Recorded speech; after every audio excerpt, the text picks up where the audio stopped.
Arizona, one of the most competitive battleground states in the country, and so much money being spent here, it has some wondering if Arizona could see a higher turnout in this election than the record 80% of registered voters in 2020.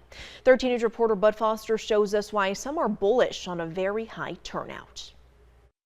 We're literally competitive up and down the ticket, from president to Senate to who's going to control majority in Congress, state legislature. We have 13 ballot initiatives. It's likely most voters are pretty tired already of all the ads on television, online, on social media, all the visits from all of the candidates.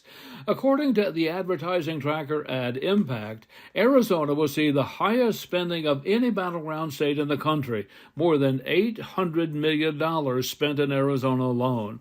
That kind of spending will likely affect races all up and down the ballot. Arizona's literally never been more competitive, never more money spent. And last I checked, money moves the needle when it comes to awareness and turnout. In the past, one of the things which may have suppressed voter turnout was the mantra, "My vote doesn't matter."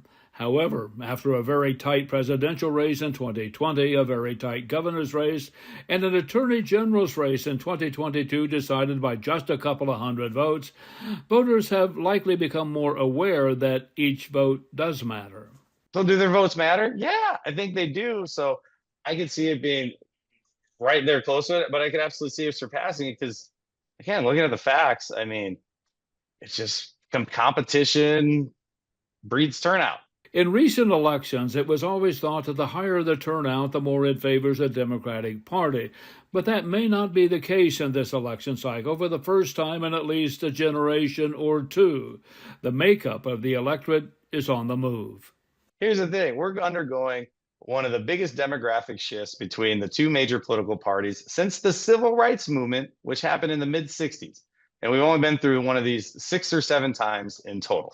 Right. And we're undergoing one right now. So a lot of things that we know were true are not. And so the game is changing. And those changes are keeping pollsters awake at night with only 22 days until the election. I'm Bud Foster, 13 News.